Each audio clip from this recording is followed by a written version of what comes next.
My name is Tyler Fornes, and I am one of the co-hosts of the Good, the Bad, and the Hungy AEW podcast here on the Voice of Wrestling Podcasting Network.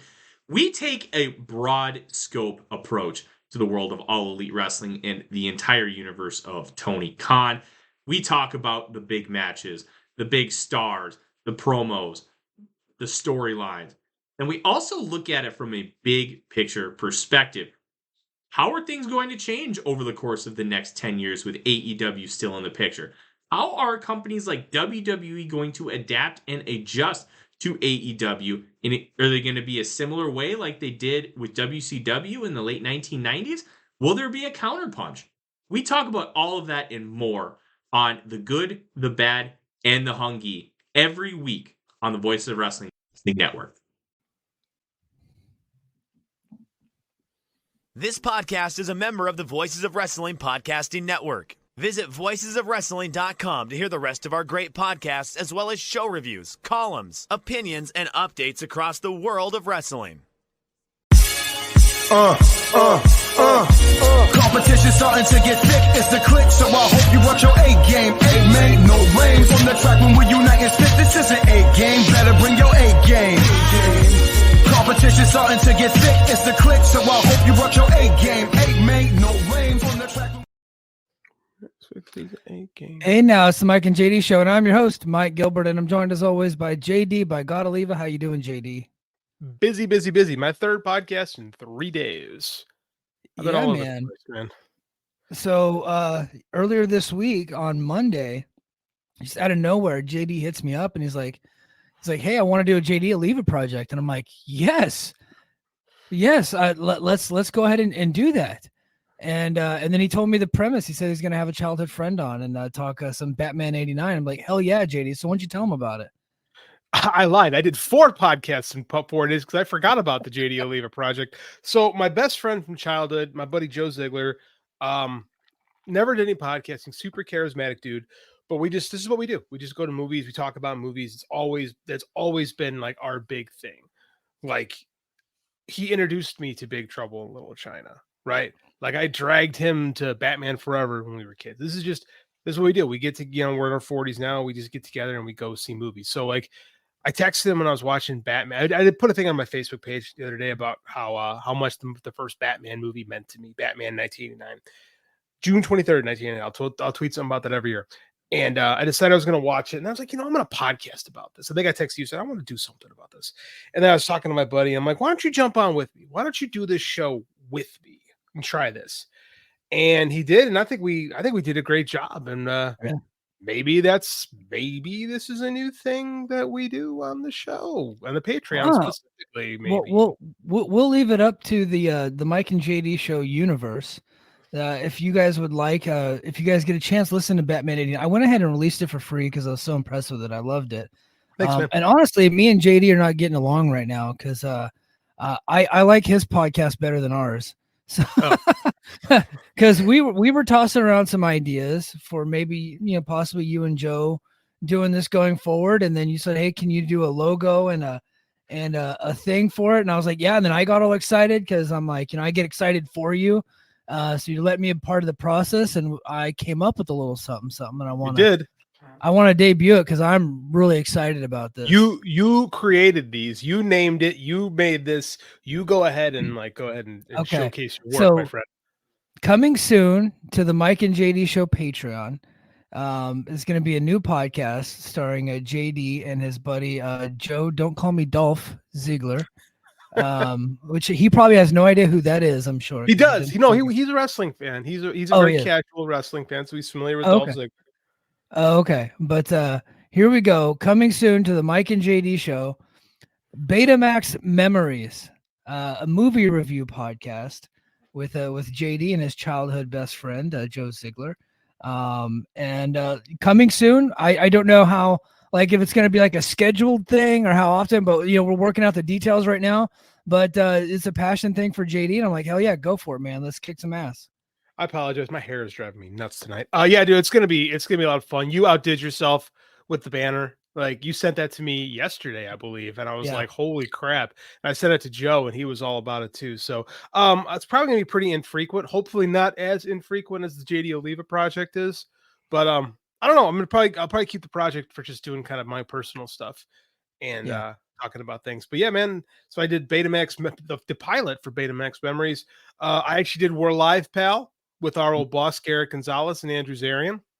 That was eye opening, to say the least. Yeah. And then I jumped on probably the number one or number two amateur wrestling podcast there is, The Short Time with Jason Bryant. I couldn't believe the number of live viewers we had. Like, Wow. I was stunned with the amount of people he had what was yesterday, Wednesday afternoon at noon. I was shocked the number of people that were watching, but it was pretty cool. And yeah, man, I've been a machine just promoting Gaijin. 2 weeks left on the Kickstarter. 250% funded, man. I want to break, like I said, the goal is to get to 4,000. That's like the lofty stretch goal. Realistically, I just want to beat my record, which would be $3,500. If I could hit 3,500, if I can make $1,000 more in 2 weeks, I would achieve that goal that I have set for myself, and that's to make Gaijin my number one Kickstarter thing. And then I had an interesting talk with Garrett, and he was like, he said something interesting about you shouldn't give up on this world yet, because I had originally planned for Gaijin to be a done and one, and he's like, there's so much more. Garrett goes, there's so much more here. Mm-hmm. And I had an idea before I went to bed last night, and maybe there's more here. I kind of have to think about it. It's just a little germ of an idea right now, but I don't know. When the book comes out and people start reading it, I want to hear some opinions from people, because I'm starting to kick around the idea of maybe doing more. Yeah, well, you are doing more. You could tell JD's not in school this summer because he's cranking out all kinds of stuff, man. And Killing the Town Chapter 2 was released on Patreon.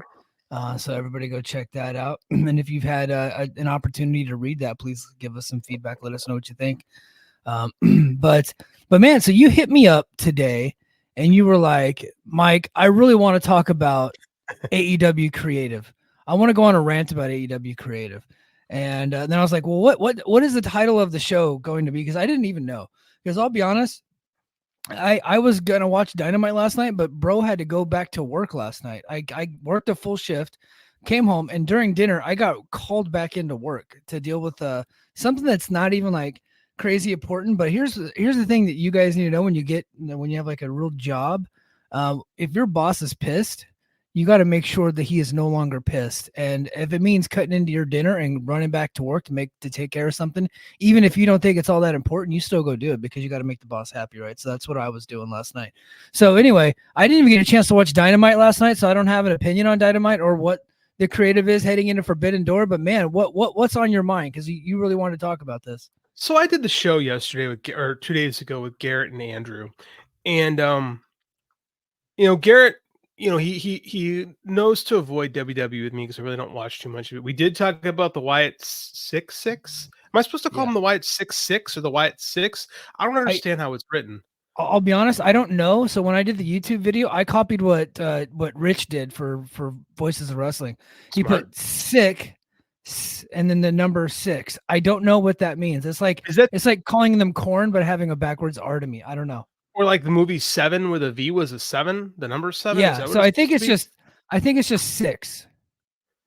Well, the 7 looks like a V, but a 6 doesn't look like an S. Whatever. That doesn't matter. Anyway, so we talked about he was like, he let me go, where are you at with AEW? So I'm going to lecture. So I said that, I'll be honest, I'm not thrilled with the product and haven't been for a while. And it's not like I hate it. It's not like I seriously despise it. Like I have not hit the Taylor Wilde quotient, as I'll refer to it for the rest of time. Like, I'm not going to break on the podcast like I did in Brace for Impact about 2 years ago. But I'd be honest, I said I play with my phone a lot during the show. I have a hard time staying focused during Dynamite episodes. And if it weren't for the Mike and JD show, I don't know how active I'd be. Like, I never watched Collision. I haven't watched Rampage in years. Like, my real life is kind of more important at the moment. But I don't miss Dynamite usually, but I'm not happy as a fan. And I'm not mad, but I'm also not happy. And one thing I took stock of myself this year is when I wasn't happy with where I was around the time my dad died, before my dad died, I started like talking through things and journaling, and it's made me a stronger, better person. So I want to do that with this right now. And I mentioned that on the show, I talked about how Tony, we used to joke about Mid-South Tony, and he would say how much he liked the old Mid-South show, blah, blah, blah. And Andrew's brought up a good point. There are people in that room, apparently, who are saying things like, yeah, you might have liked Mid-South, but where are they now? They went out of business. You don't want to go out of business. You want to do things like WWE. And I heard that, and I pushed back. If you haven't watched We're Live, Pal, kind of give you a little thing. I said, yeah, here's why that's bullshit. In 85, Mid-South was the number one wrestling TV show. Yep. TV show in cable. Now, did they do the business WWF did? No. You know why? Because WWF had Hulk Hogan. And I've said this on this show, and I'll say it again. Mike, who was Hulk Hogan's big rival in 1984 when they burst onto the scene, when everything was coming up WWF and they were starting that national expansion? Who was that big storyline enemy he had? Exactly. Nobody. Yeah. So he beats the Sheik, right? He beats the Sheik, and then after that, it's just heel of the month. Correct. And Hulk Hogan does not have a proper storyline feud until Roddy Piper in 85. He never even gets like in danger or hurt or like, the classic baby face has to overcome until Bundy in 86. He doesn't have a true like money drawing feud aside from the Piper thing until Andre in 87. And boy, they milked that for everything else. Hold on. Paul Orndorff in 86. Oh yeah, I'm sorry. You're right. 86. Yeah. I take that back. I take that back. Yeah. Right. Yeah. So in 84, I think they were trying something with Jesse Ventura, but then Jesse just couldn't wrestle anymore. I think they were trying. I had some old tapes of them starting something, but it just never happened because they had the MTV thing, and the Wrestling Classic happened, so they were really trying to push for that, I think, but they never got to Jesse. Realistically, it's probably just a feud of the month to sell house tickets around the loop, which is all they did. That's what the business was. Now, you and I have raved about Mid-South 84, 85. We talked about it on our show. We've gone above and beyond. I've written about it. It was the better show, right? Now, the economics of life ended Mid-South wrestling, right? It had nothing to do with the fact that WWF was the better program. It wasn't. Because watch those shows. You tell me which of those shows is more watchable today. But we got some Northeast dickweeds in that writer's room right now. We got some, strapping young bucks who think that they know what they're talking about, who sit there and will tell Tony things like, this is what wrestling is today. So what's happened, man? Forbidden Door, Joe, our boss, Joe Lanza, had a great episode of his show today, talking about how his theorizing that Tony and AEW have actually run off the hardcore wrestling fans, not the hardcore AEW fans, not the people that Mike likes to poke and prod with his tweets every week, which, by the way, I love and appreciate, because those people it's been a banner week for that, by the way. Oh, it sure has, man. I just love your Twitter so much. You do things that I can't do. So as I was saying, you've got these voices like, Joe Lanza, our boss, thinks that the hardcore wrestling fan is being run off. Forbidden Door will do well this weekend. It'll probably hit $1 million gate. They might hit 10,000 in attendance. Yeah. Mike, 2 years ago, I took Andy to Forbidden Door at the United Center, the first Forbidden Door, and there were 16,000 people in the building. Right. And I had to make sure to get my seats immediately because it was a first day sellout. That isn't happening for AEW anymore. Right. In there. And I've been saying this on our show for years about what is our Mike and JD show catchphrase, Mike? What do we do with the casuals? Fuck the casuals. Right. Yep. That was what I said for years. I said, you want to establish your base and stay loyal to your base, because once you push away the hardcores, then you lose your identity. Here we are 2.5 years later, right? Look where we are. You listened to Wade Keller, and I'll pick on Wade Keller because Wade Keller used to be able to cry and moan all the time. He's like, why does everybody have to be in a faction? Why does it have to be like this? Sean Ross Sapp crying gang wars every time they had a podcast and there was like faction feuding, right? So you listen to these fucking people and you brought in Jimmy Jacobs. You brought in Pepperman. You brought in Pat Buck. You brought in all these WWE guys. You brought in all these Vince disciples. Now you brought in the Pepperman. Like, you brought all these people in who, by the way, were Vince acolytes during a phase when WWE business had gotten so soft that it allowed for competition to exist in the marketplace. First time in 20 years. But what happens? You surround yourself with people that know the business, and you listen to, quite frankly, idiots with podcasts. But you listen to more famous idiots with podcasts. Yeah. Right? You listen to guys who have a name, like Wade Keller, and you allow them to strip mine everything that made your company different. Now, what do we have? Now we have soft WWE. Again, Joe said it best. Joe said his great quote was like, they're better at doing the sports entertainment thing than you are. So why do you do that thing? Like, I understand you're going to give us Forbidden Door. It's going to be a great show. You have better wrestling. Sure. But your TV every week doesn't make sense. Like, what the hell was that? Like, there was a match between Zack Sabre Jr. and Kyle O'Reilly. I was really looking forward to. And the storytelling was so like muddled. The match is good, but you keep showing Gabe Kidd and Roderick Strong, which I didn't even realize that until Joe pointed out to me. What bothered me was that ending angle where Ishii comes out and nobody cheers him because you've chased away all those fans. No one cared about Naito. No one cared about Ishii. No one cared about Minoru Suzuki, right? Where are those fans? Where is that hardcore fan? Not hardcore AEW, but hardcore wrestling fan base. The quote-unquote sickos that you book for. Like, this is the problem. This is like, again, what we said on this show 2 years ago was you have to stay true to what you are.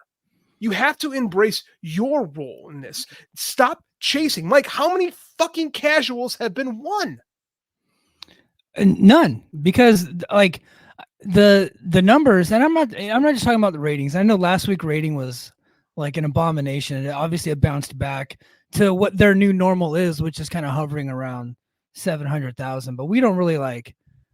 I don't really pay too much attention to the ratings anymore because, you know, it can fluctuate really easily. And honestly, like Dave was talking about it this morning, you know, the top tier stations are down to like 70 million homes now. And so a year over year rating, it's going to be decreasing every single year. We're going to get to a point where streaming overtakes cable. I think we're almost getting to that point here eventually. But so you know let's take ratings out though. Let's take ratings out. Let's look at the ticket buyers. Yeah. So that's what I was trying to get at. And here's a stat. I was actually going to save this for the Who Killed WCW show, and I will still talk about this. But Garrett Kidney said this. And look, AEW is about 1 million times better than what WCW was in like the last few years of WCW. So don't think that I'm comparing the quality of that. But I do think there are some comparisons about the downturn in their business. So this is from Garrett Kidney. He pulled up Starrcade 97, 17,500 fans. JD, 2 years ago for Forbidden Door, how many people were in the United Center? 16,000. 16,000. Okay. So then Starrcade 98, 16,000 fans. So you're down like 1,500 fans. Starrcade 99, 8,500 fans. Starrcade 2000, 6,500 fans. So that's like a year over year decrease. So you talk about the ratings. Okay, the ratings are naturally going to go down. I think last week was wild. It was an anomaly. It was crazy. They do have to look into it. They have to understand it. But their year over year downturn in attendance for these bigger shows, I think is something that they have to look into. Right now, the product is cold, and that doesn't mean that the product is bad. Like last week's Dynamite, I enjoyed. Now I can't argue about last night's Dynamite because I had to work. I didn't get a chance to watch it. But last week's Dynamite was really good. But the interest is waning every single week and every single year. Mike, I'm about to light the chat up. Who is this? Is this Cousin Joe? I don't know. Okay, TGV. I get what JD is saying, but it's, I love capital letters. Huge, but TK is chasing TV money, and sadly, you have to go when the modern crap goes. Fact. Where's the fact? Show me the fact. I'm showing you TV ratings that are lower. I'm showing you attendance numbers that are lower. I'm showing you merch numbers that are lower. Everything is down in 2 years. But you're going to throw fact at me? Where's the fact? Show me. You're saying fact. You have zero empirical evidence to back up a thing that you're saying, but you're going to throw fact at me. Show me a fact. Show me one fact. Show me how this chasing TV dollars, quote unquote, is helping their product. I'll wait. Yeah, they're probably going to get a new TV deal. That is absolutely happening. Show me we're chasing WWE. We're trying to create your own bloodline has helped them. Yeah. It hasn't. Not one metric is up. Not one metric is up this year. Including oh my God. Yeah. No metrics are up. But here's the metric that's most important to AEW that is down, and it's attendance. It really is attendance. I would love to. I would love to. Okay. Yeah, he said I'm on your side. No, you're not. Yeah, he might be catching strays. Where is the evidence that what he's doing is going to increase anything? Anything. Yeah. One thing. Show me one way it's been in fact. You think it helps their TV deal having to tarp off arenas? I used to go to AEW shows where people sat in the whole arena. Yeah. I used to go to AEW shows where if I wasn't on my phone immediately when tickets went online, you couldn't buy a seat. I missed All In 2019 in Chicago because I couldn't get in quick enough. Because people would fly from all over the country because there was more interest in the product. Take your chasing TV dollars thing because you sound like one of them. You sound like one of them. You sound like the people in that room that are telling Tony, this is how we have to do it. This is how we have to make our show better, when all you do is make the show less watchable and have less people watching it and have less people spending money for it. Let's see how Forbidden Door this year draws on pay-per-view as compared to the last two. I bet you it's down. I bet you it's down. And I tried to make this point in one of the Discords today in Voices of Wrestling, but unfortunately I didn't stick around to see if anybody responded. But when AEW started, they were like Rage Against the WWE machine, right? They were a movement. Everybody wanted to be a part of this new thing. They wanted to be a part of a movement because WWE, me included, had turned all of us away. Look at this cup I'm drinking out of. This is totally like, I did not plan this. But look at this cup I'm drinking out of. This is my WrestleMania cup from WrestleMania in Santa Clara, like 10 years ago. Okay. Yeah, it was really good. So needless to say, like 2017, they kind of turned me off. And then, so when AEW came around, I was super into them. It was my favorite wrestling TV show.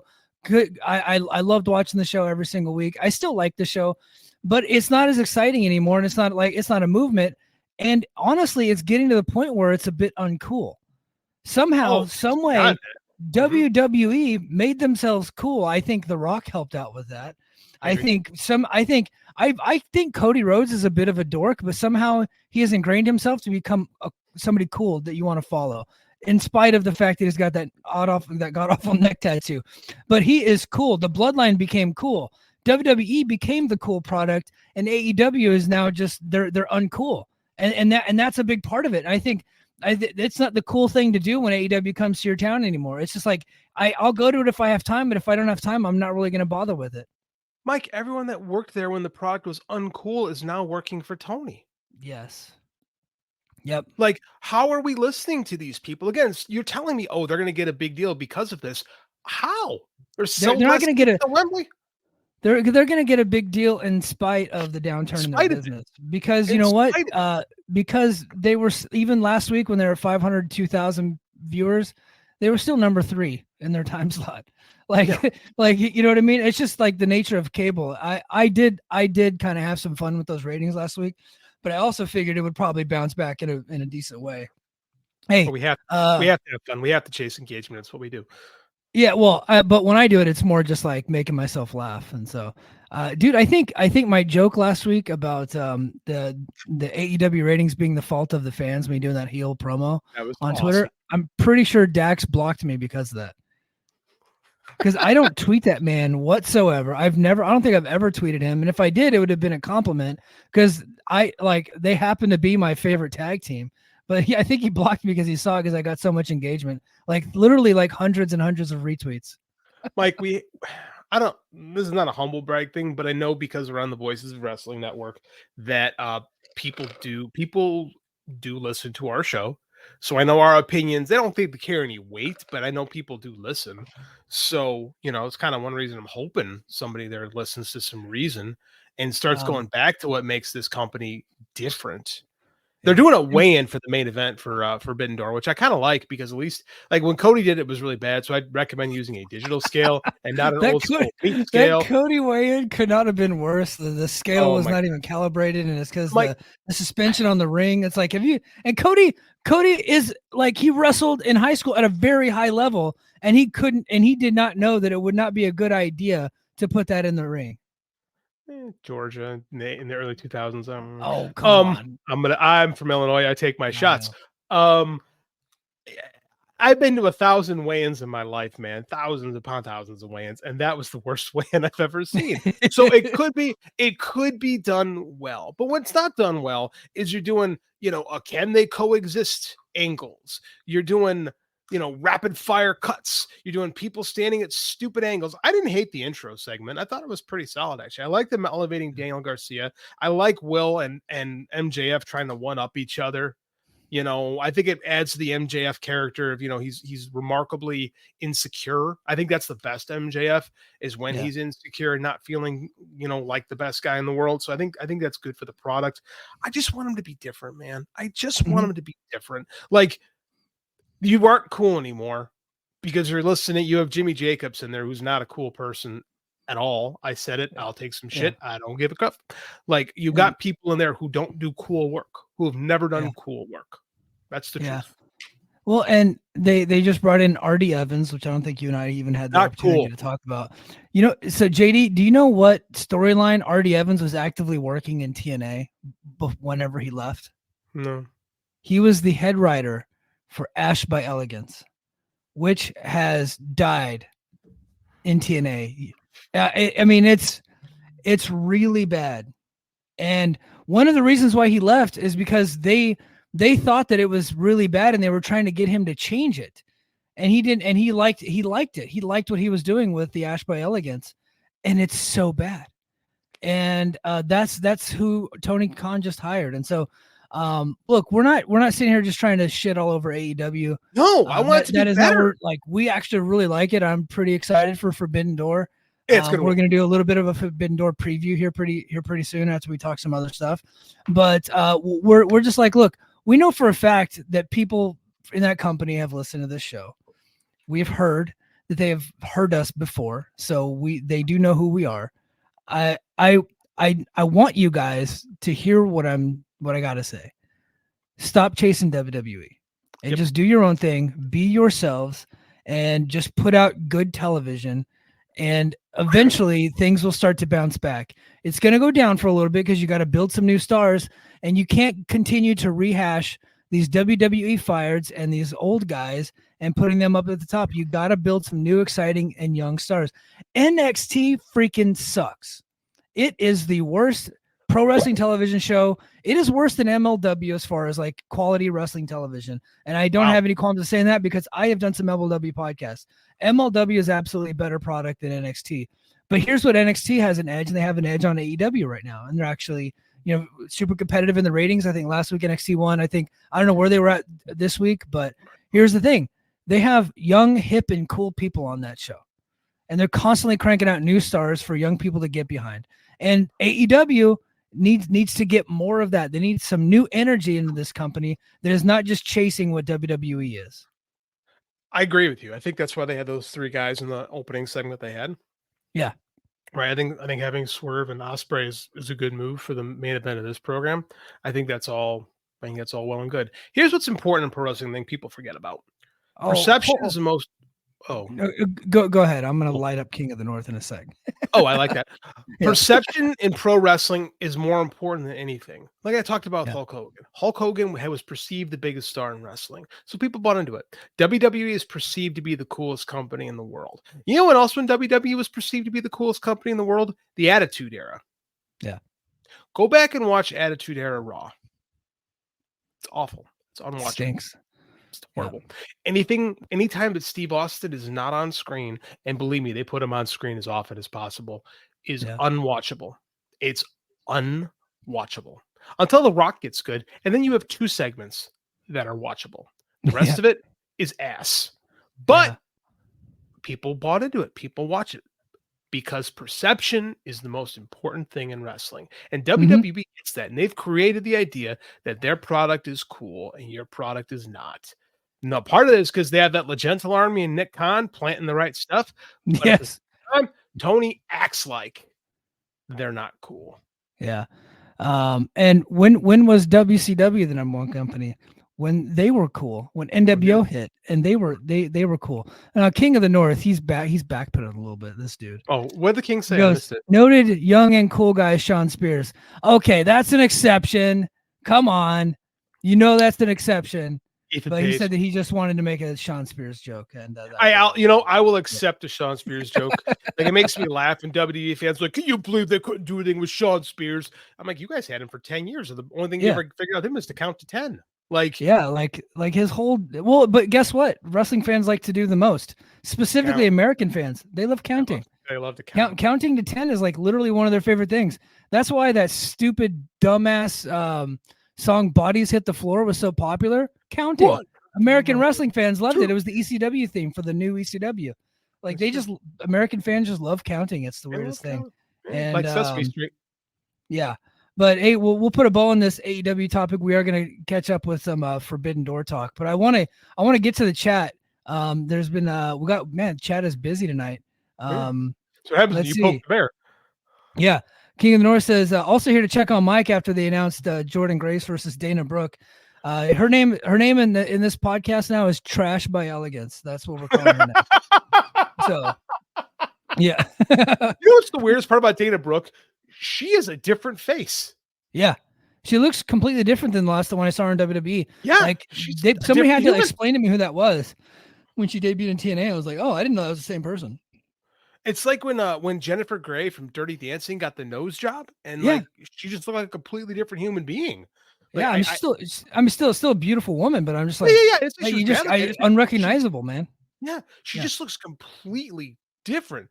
JD is going to rant about bad creative. King of the North. JD is going to rant about bad creative. Unfortunately, I'm going to have to no sell it because we're getting a Mystico Lucha Brothers team up with Yota Tsuji on their side. But yeah, I agree with that. That's I mean, cool. Look, there's one thing that AEW is doing better than any promotion out there. It's just putting together really good and fun and exciting matches. Now they do have diminishing returns at times because there is such a thing as having too much of a good thing, but I can't get enough really good matches, but I do not get as excited about them as I used to. Io says, your boy Meltzer and Alvarez screwed up the Pat McAfee Raw episode, so it was due to the family issue. You know what? If you watched that television show, and if you watched Pat McAfee show earlier in the day, they were shooting an angle with the Wyatt Six crew. So when Pat didn't show up and then Miz shows up on commentary, and they kind of played it up like it was a little bit of an angle. They didn't want to like put Pat's business out there. So I think it was a safe assumption that it was an angle. And then we found out it wasn't. And then so they said best wishes to Pat. Yeah, it wasn't an angle. His father-in-law died. That's why he missed Raw. That is not an evil mistake. They did not go out there and lie to anybody. They got it wrong. But what they didn't do anything immoral or anything like that. So anybody, specifically Mike Johnson out there who's trying to call for Meltzer, saying Meltzer embarrassed himself and all this, you can go fuck yourself. That was an honest thing. It was not a big deal. And I doubt Pat McAfee's even mad about it. It's a bunch of people that are trying to jump on Dave for no reason at all. And look, and I've been on Brace for Impact, and I've been, it's the grifters, it's the Bischoff people, it's the Bruce Pritchard people. It's like, oh, he was wrong. Let's just burn him at the stake. No, that's not what this was. And I've been tough on Dave on Brace for Impact because he has blatantly got some stuff wrong about TNA because he's not completely checking his sources. And I've been tough on him for that.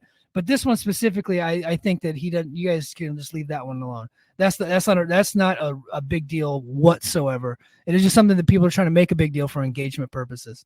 Let's see. Mr. Majestic says, a way Tony Khan can stop letting the influence of WWE on AEW is to create homegrown talent and an AEW partnership with MLW. I don't know about MLW, but Progress Wrestling, Defy Wrestling, and Border City. Well, a lot of their talent work all those shows, with the exception of MLW. Their people are out there. I would, if it would be, I don't know what kind of, they have a Ring of Honor as kind of their farm system right now. So it's just kind of hard to break through at this point. So, okay, I'll be honest with you. Look at all their champions right now. Okay, world champion is Swerve Strickland, a guy who realistically had a cup of coffee in NXT, didn't do anything in the main scene. Like, you have Kazuchika Okada, that's not a WWE guy. You've got Will Ospreay. Look at the young bucks. There's so many. I was gonna go through the champions, but there's just too damn many of them. There's no way. I guess the only WWE person that holds a title right now that I can think of is Mercedes, and that's a secondary championship. Toni Storm, again, she had a couple.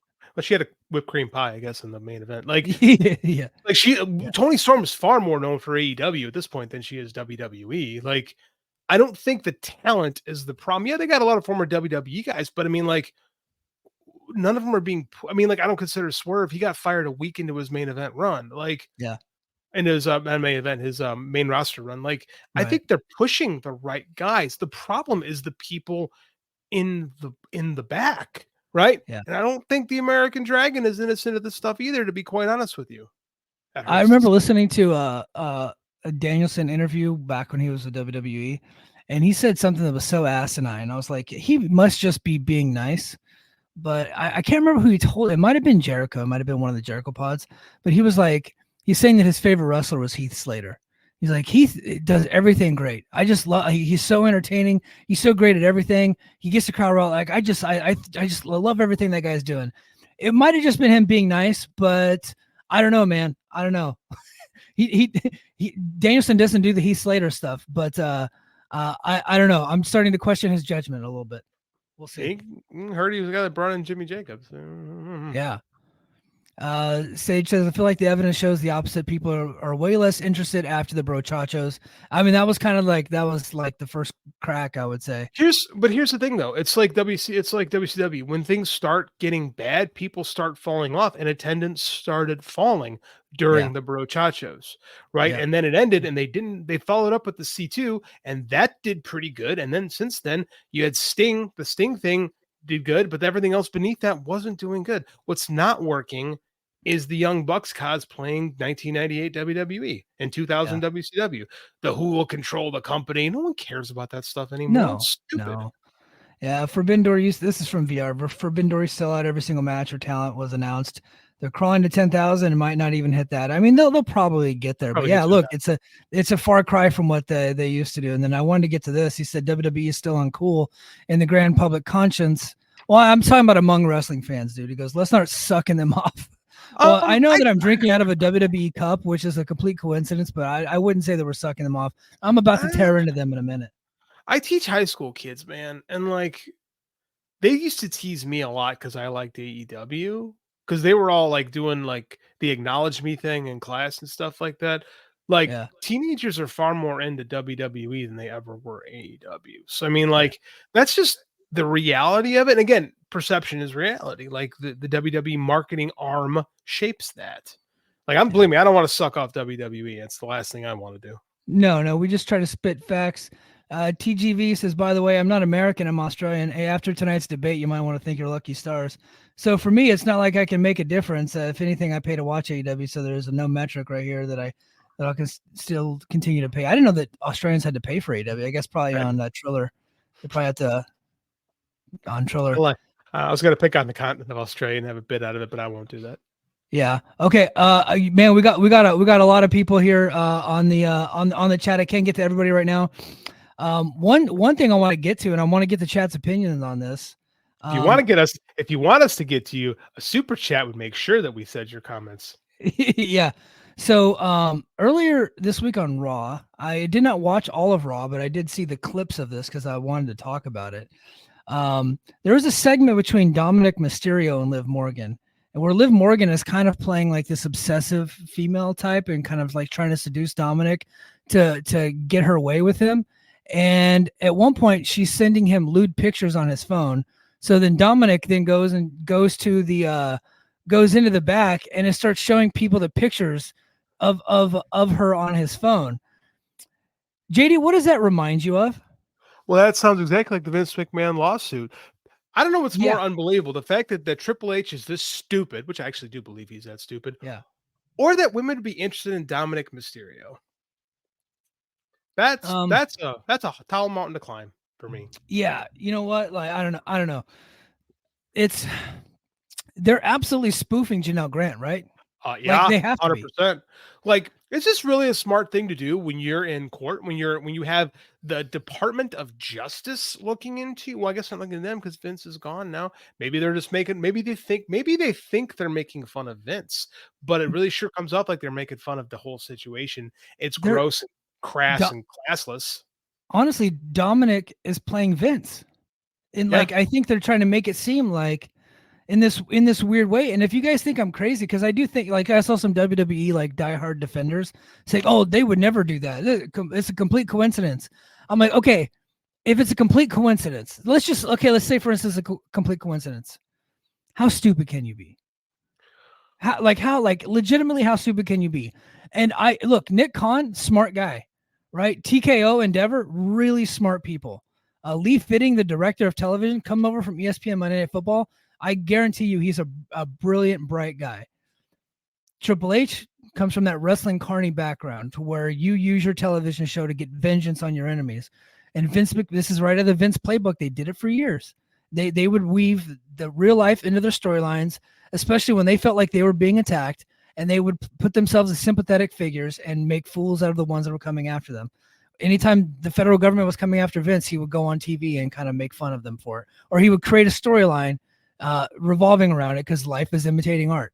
That's exactly what I think this is. I can't prove it, and they'll never admit it, but it's pretty fucking similar. And they're making Dominic be the sympathetic figure, which is what they're trying to make Vince to be, which is right out of the Vince playbook.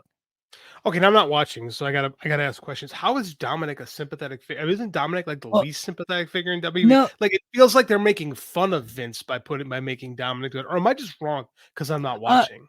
He's being used by this woman, this crazy woman. You know what I mean? Because he was supposed to, in storyline, he's like with mommy Rhea Ripley.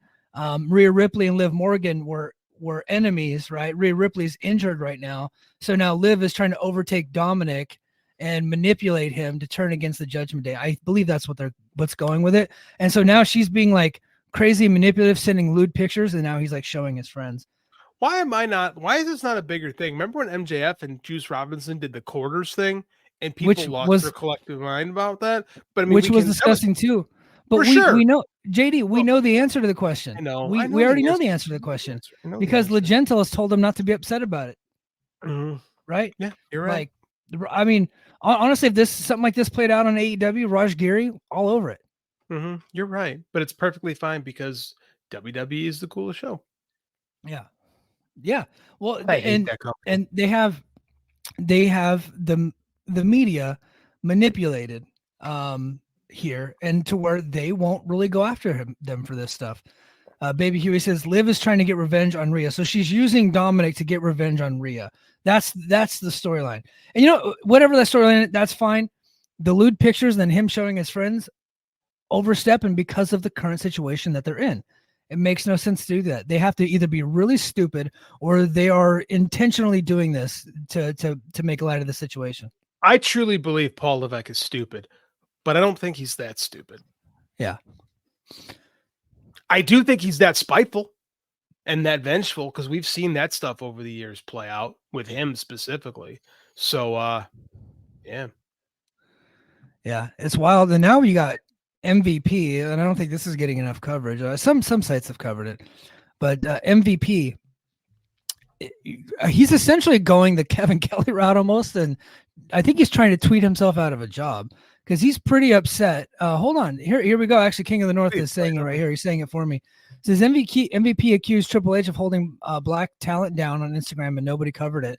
I think it got a little bit, but like not even. It's not getting that much because I think.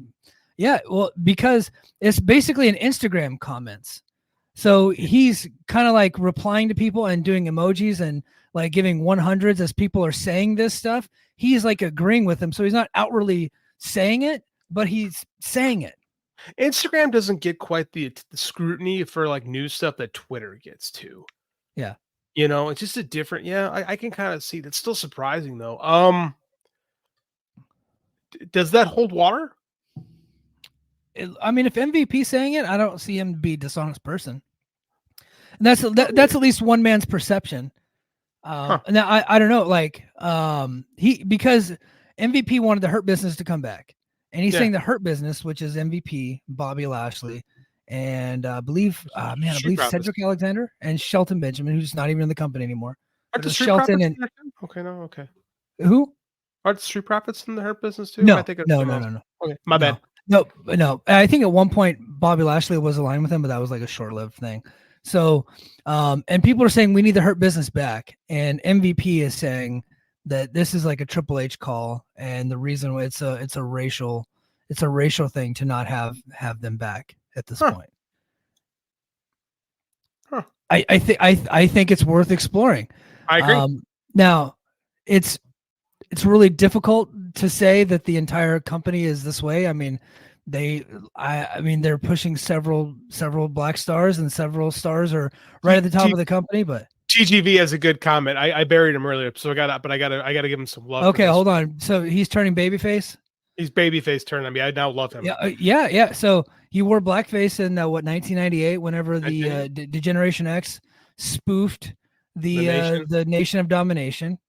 X-Pac was dressed as Mark Henry, and Road Dogg. The first time Road Dogg did blackface was when he was pretending to be D'Lo Brown.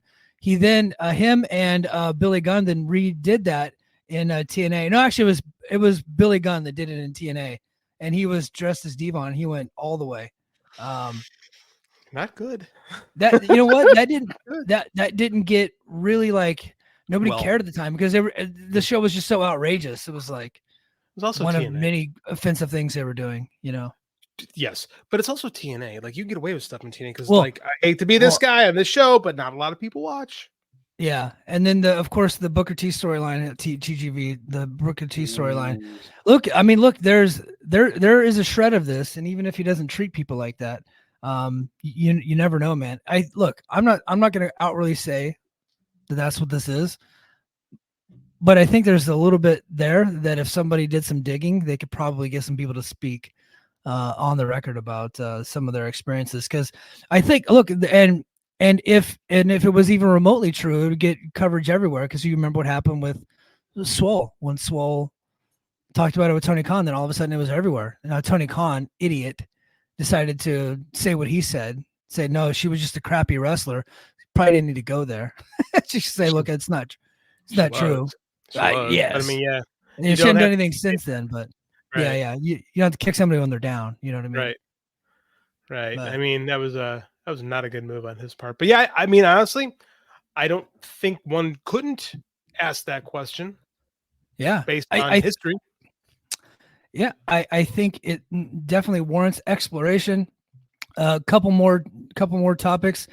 I wanted to get your thoughts on this. Donovan Dijak just hit free agency today. He wrote a letter saying that WWE did not even negotiate with him, which I think that if you are trying to sell yourself as a hot commodity, maybe don't say that your previous employer did not even reach out to you to get a contract. I think your price just went down, but that's just me. If I were his agent, I'd probably tell him that I don't do that. But yeah, he is a complete and total free agent. He is free to go anywhere he wants. What do you think of Donovan Dijak's future? I've always been a fan of his work. Like him and Keith Lee in like the mid-teens, right? Yeah. We're doing some really cool stuff on the indies and in Ring of Honor. And I like Dijak, and like, it's weird that he never really got a chance there, being as talented and as big as he is. It's not like T-Bar couldn't, or like he was T-Bar, I think. Like what am I thinking of? Mace couldn't work, right? Not a very good worker. Seems like a fun guy, not a very good worker.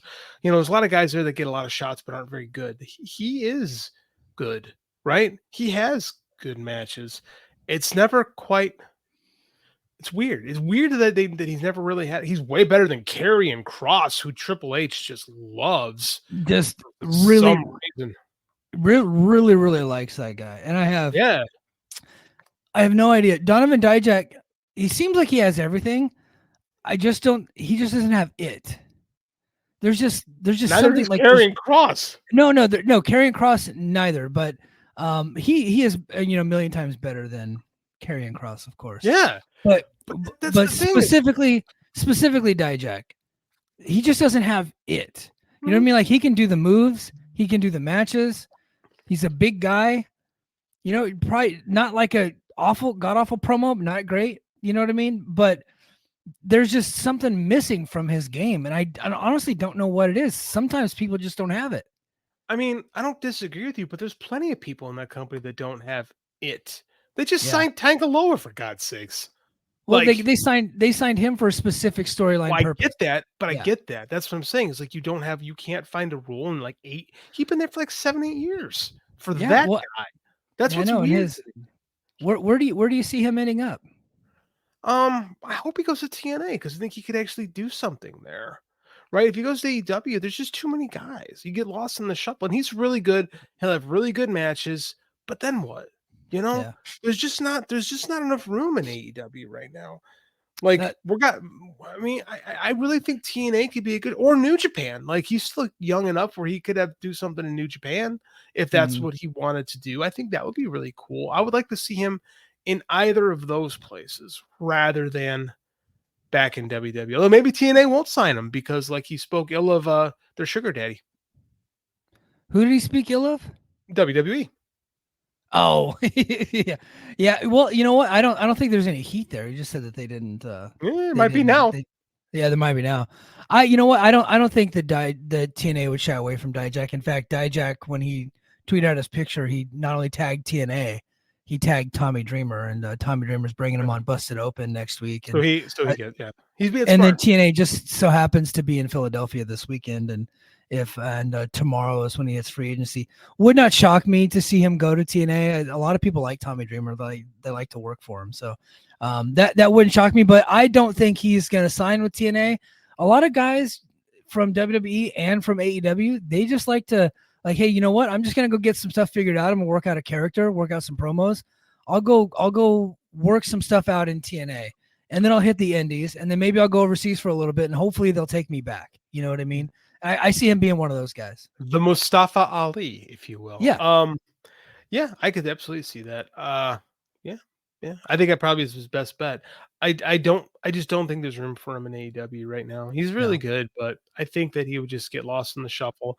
And you made a joke that you just do I called it the Malachi Black, where you just have a bunch of good matches at first and then you used to do jobs. Yeah.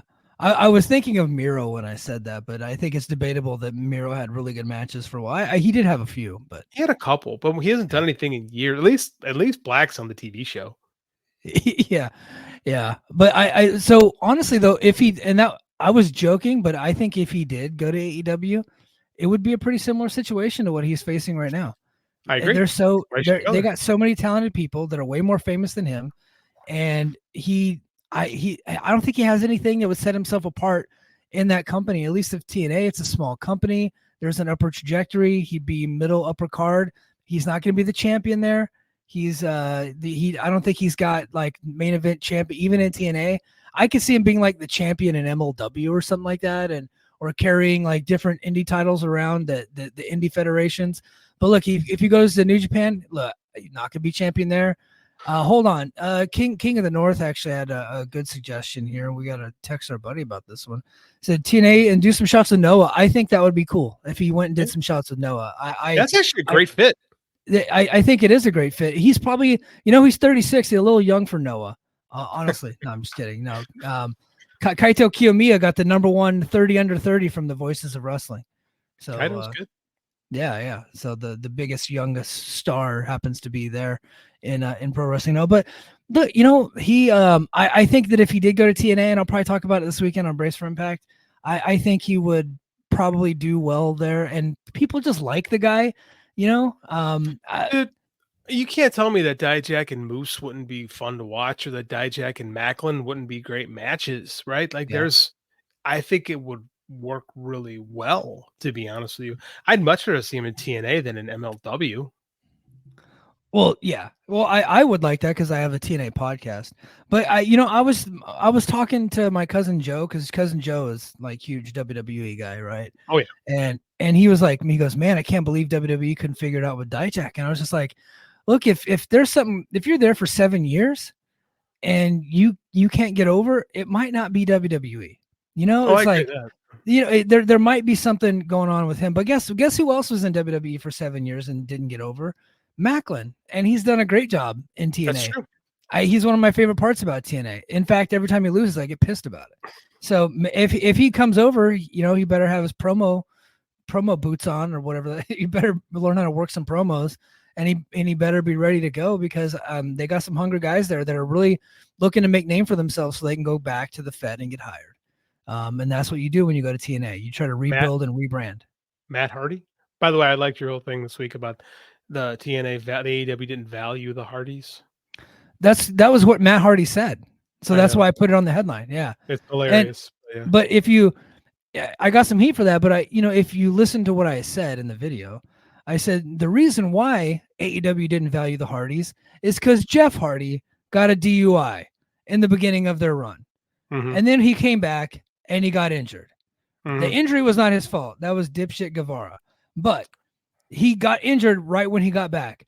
So of course they didn't value them. But guess what? They're both shot at this point. I think Jeff every once in a while can still have a good match with the right opponent. They're both shot at this point. The only people that are going to value them are TNA, because TNA is in the position to where the Hardys are valuable to them. Matt Hardy is not a kind of guy who takes a lot of culpability with his own limitations and faults. He very much likes to, everybody else is against me. People are this and that, and it doesn't. It's the theme. It's very much to his credit. I did watch his video, and he was very complimentary of AEW, and he did say that Jeff got the DUI and that derailed what we had planned there. But he said that AEW is focused on having really good matches, and I think he knows that he can't have those good matches anymore, which is why he was pushed out. He goes, I create moments. What they want is really good matches. I think they want both, and unfortunately, you can't do the great matches anymore. Matt, what I mean, are we going to really pretend that Matt Hardy didn't get a ton of shots to do lots of different stuff in AEW? He came over with his broken Matt character, and the fan base shit on it. It didn't fit. It didn't fit. No. So then they let him be big money Matt, then they let him be all 10 versions of Matt Hardy, and the only one that got over is the Hardy Boys, and they self-destructed. Yeah. So there's a lot of, it's very, like I said, very easy to do a lot of this and not realize that you have culpability too. He wasn't making moments. Matt Hardy hasn't made a moment in 20 years. I mean, okay, I'll give him the broken Hardy stuff, but that only could have worked in time and a place. Yeah. I think the Hardys are good for some short-term nostalgia. I agree. Jeff Hardy's return to TNA was awesome. Yeah. That moment was fantastic. And I like them in TNA because TNA is in the position to where the Hardys are valuable. Yeah, so I agree. If anywhere else they go, they're not going to be that valuable, and they're not on contracts. And now that NXT and TNA are working together, I wouldn't be too crazy to see the Hardys pop up in NXT and do a shot here and there.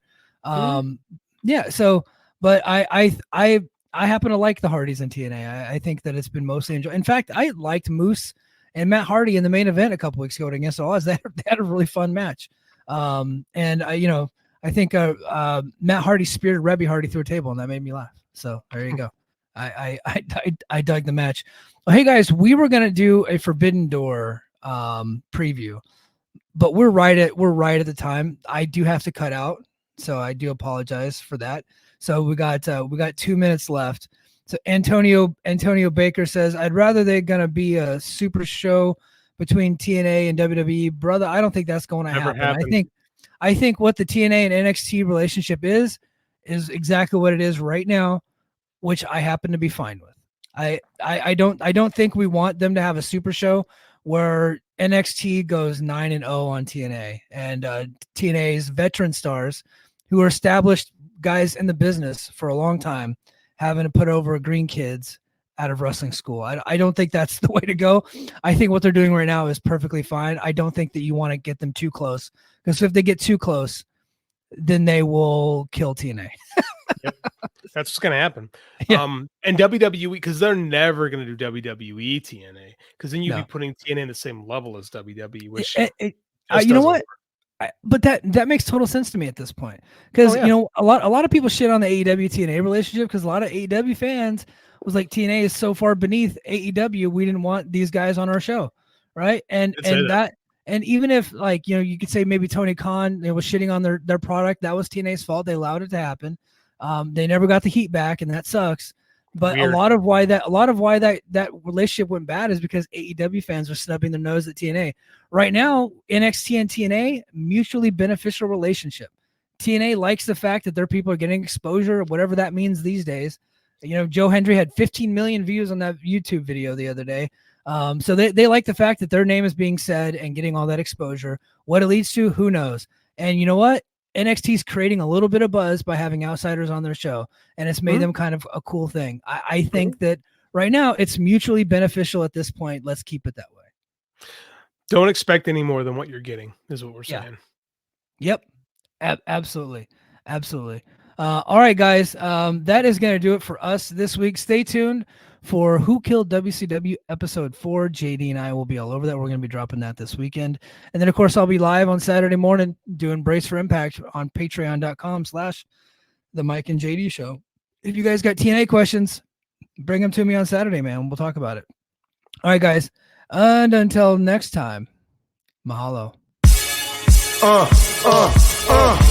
Competition starting to get thick, it's the click, so I hope you watch your A-game. Amen, no rain from the track when we unite and spit. This isn't A-game, better bring your A-game. Competition. Do you like wrestling trivia? Then check out the 5-Star Match Game, the Pro Wrestling Quiz Show.